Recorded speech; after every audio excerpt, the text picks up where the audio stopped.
Hi friends, எல்லாம் எப்படி இருக்கீங்க? இன்றைக்கி இருக்கிற லொக்கேஷன் துபாய். இன்றைக்கி நாளைக்கு வெள்ளிக்கிழமையால் நான்வெஜ் எப்போதுமே எடுத்து ஊரில் பழகிருச்சா, அதெல்லாம் ஏதாச்சும் நான்வெஜ் சாப்பிடுவோம் அப்படின்னு. அதுவும் இங்கே ஞாயிற்றுக்கிழமை தான் லீவு. அதெல்லாம் வாரத்தில் 2 நாள் நான்வெஜ் எடுக்க முடியல, ரொம்ப கஷ்டமாக இருக்குது. வாங்குகிற சம்பளம் கரெக்டாக இருக்குது. அதெல்லாம் சரி, இன்றைக்கி சிம்பிளாக கருப்பு கொண்டகளை வச்சு ஒரு புலவு மாதிரி ஆக்குவோம் அப்படின்ட்டு கருப்பு கொண்டகளை வச்சு ஒரு புலவு ஆக்கியாச்சு. அதுக்கு ஏதாச்சும் தொட்டுக்கு ஏதாச்சும் வேணுமே அப்படின்னு சொல்லிட்டு சிக்கன் ஃப்ரை மாதிரி வறுத்தேன். அதுக்கப்புறம் தூள் எனக்கு ரொம்ப பிடிக்கும். யார் யாருக்கு இந்த மாதிரி சிக்கன் தூள் ரொம்ப பிடிக்கும், அது வெள்ளைச்சோரோட அது போட்டு பிணைஞ்சு சாப்பிட்டா வேறு லெவலு.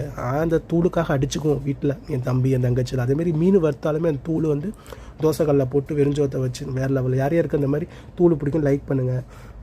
அது இன்றைக்கி கிச்சனில் நின்று சமைக்க முடியலங்க, சரியான வேர்வை ஊற்றிருச்சு. ஏன்னா அந்த துபாயில் செம்ம வெயில் தாங்க முடியல. என்ன பண்ணுறது, வெள்ளை லைஃப்னால் அப்படி தான் இருக்கும். நம்ம சப்ஸ்கிரைபர் வெறும் 170 பேர் தான் இருக்கீங்க. ப்ளீஸ் எம்டி ஹக்கீமை சப்ஸ்கிரிப்ஷன் பண்ணுங்கள், ஷேர்